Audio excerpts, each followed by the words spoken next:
अस्सलाम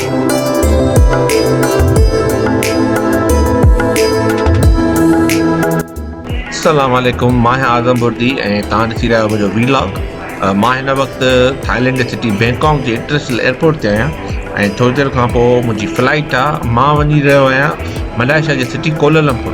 तो कोलालमपुर खे एक्सप्लोर करण जो प्लान कयो आहे ऐं मां हिन वीलॉग जे थ्रू ई पंहिंजो सॼो ट्रिप रिकॉर्ड कंदुमि ऐं तव्हां सां बि शेयर कंदुमि। त पोइ पंहिंजी जर्नी स्टार्ट कयूं था, हलूं था कोलालमपुर।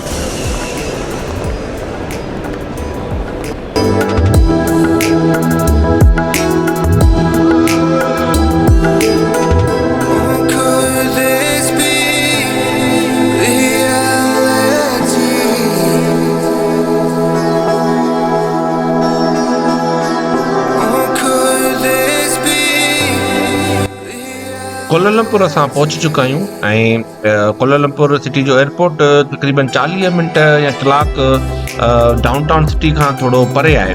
तो ये रस्तो तमामु घणो ख़ूबसूरत आहे, चारों तरफ़ ग्रीनरी आहे ऐं तमामु बहितरीन जेको आहे हिन जो इंफ्रास्ट्रक्चर लॻे थो। सो असां वञी रहिया आहियूं पंहिंजे होटल जी तरफ़।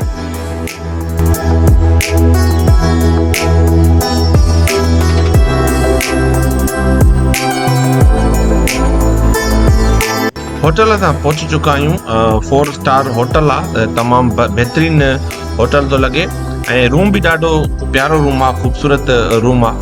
ही होटल बुक करण अॻु में मां हिन जा रिव्यूज़ ॾिठा हुया त हिन जो व्यू जेको आहे विंडो मां तमामु ख़ूबसूरत व्यू आहे। सॼो कोलालमपुर जो डाउनटाउन में ही होटल आहे जेको आहे विंडो मां नज़र अचे थो। ही साम्हूं तव्हां ॾिसी सघो था केल टावर आहे, हिते साम्हूं जेको आहे ट्विन टावर बि तव्हां नज़र अचनि था। तो तमामु बहितरीन व्यू आहे ऐं जंहिंजे करे मां ही होटल बुक कयो हुन व्यू जे करे। डाउनटाउन में ई आहे ऐं सभु टूरिस्ट अट्रैक्शन हितां खां वेझो ई आहिनि। ऐं हाणे असां थोरी देरि रेस्ट कंदासीं ऐं हुन खां पोइ सिटी खे एक्सप्लोर करण जे लाइ निकिरंदासीं। मुंहिंजे पोयां जेका बस बीठी आहे हिनखे हॉप ऑन हॉप ऑफ बस चवंदा आहिनि ऐं हीअ सिटी जो टूर कराईंदी आहे। ऐं मां हिन जी टिकट 1 टाइम वरिती आहे जेका 2 डेज़ जे लाइ वैलिड आहे। ऐं हीअ बस जेके बि कोलालमपुर में टूरिस्ट अट्रैक्शन्स आहिनि उन में पिक एंड ड्रॉप ॾींदी। सो अचो त हिन बस जो टूर कयूं था, तमामु ख़ूबसूरत टूर हूंदो आहे।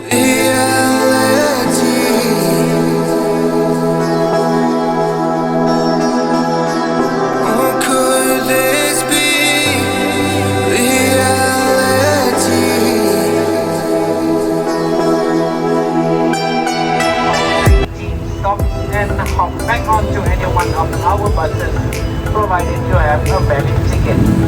Our operational hours are from 9 a.m. to 6 p.m. However, last bus to pick up from for sale at the bottom deck or to bring in all of your personal belongings. So sit back, relax.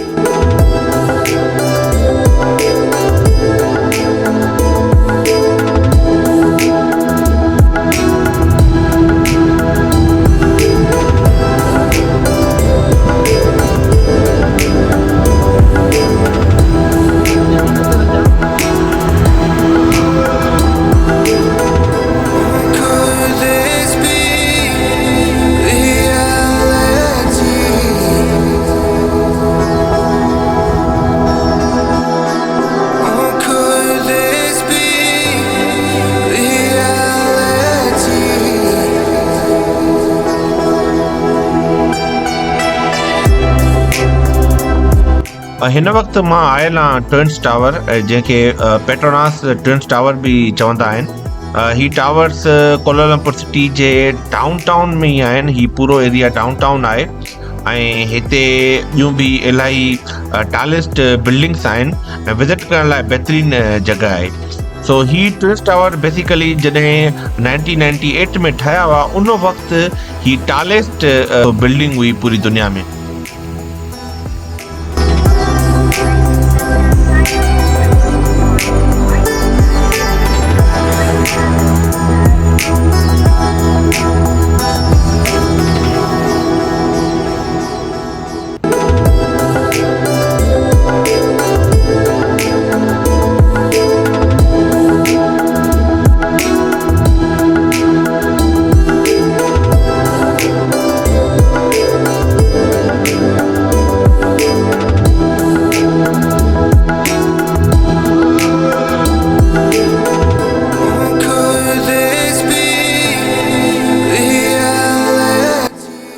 इहा आहे eco forest park जेको Malaysia जो oldest forest reserve आहे ऐं जंहिंमें हीअ canopy walkway ठाही वई आहे त जीअं विज़िटर्स जेके आहिनि उहे हितां क्रॉस कनि ऐं हिन फॉरेस्ट जो जंगल जो व्यू ॾिसी सघनि, उहो बि डाउन टाउन में। ऐं हीअ तमामु बहितरीनु टूरिस्ट अट्रैक्शन आहे ऐं असां हिनखे एक्सप्लोर करण लाइ आया आहियूं ऐं ॾिसूं था त हिन जो एक्सपीरियंस कीअं आहे ऐं तव्हांखे बि ॾेखारियूं था।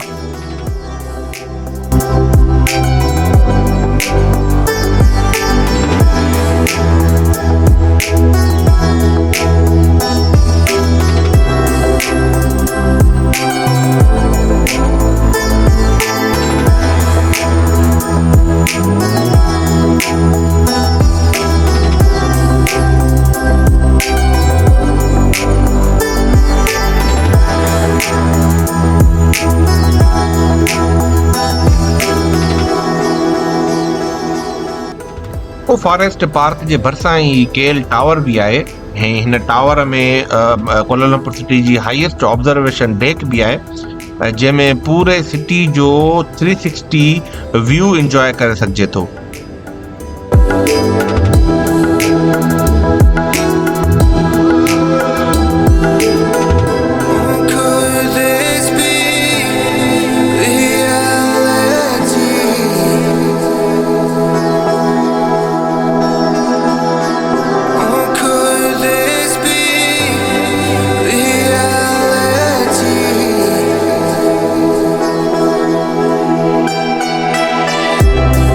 ही बिल्डिंग आहे मिर्दिका 118 जंहिंमें 118 फ्लोर आहिनि। दुनिया में बुर्ज खलीफ़ा खां पोइ हीअ सेकेंड टालेस्ट बिल्डिंग आहे।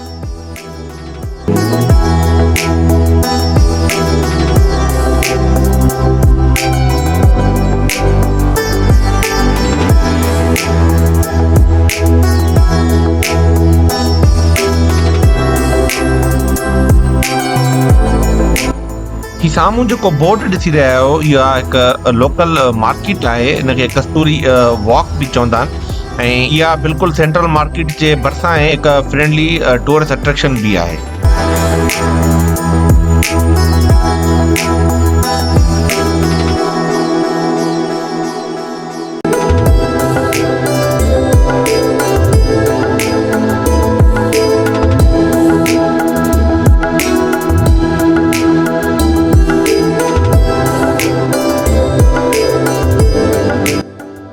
साम्हूं वारी बिल्डिंग हिकु क़दीम फेमस आइकॉनिक रेलवे स्टेशन जी बिल्डिंग आहे जेका 1910 में ठही हुई।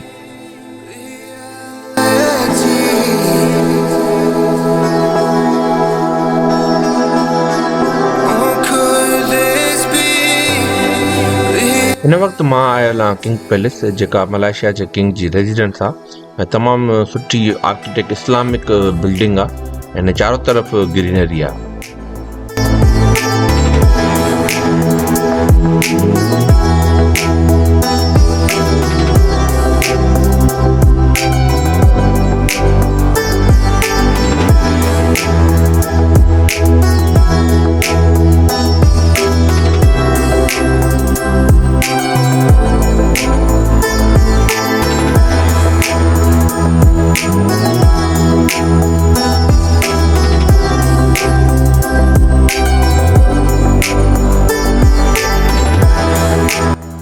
ही आहे लिटिल इंडिया। लिटिल इंडिया हिकु ज़बरदस्त वॉकिंग स्ट्रीट आहे, शॉपिंग करण जे लाइ हिकु मार्केट आहे जिते हर क़िस्म जूं शयूं मिलनि थियूं इंडिया सां रिलेटेड ऐं नॉर्थ ऐं इंडिया नॉर्थ एंड साउथ जो डिलिशियस फूड बि हिते अवेलेबल आहे।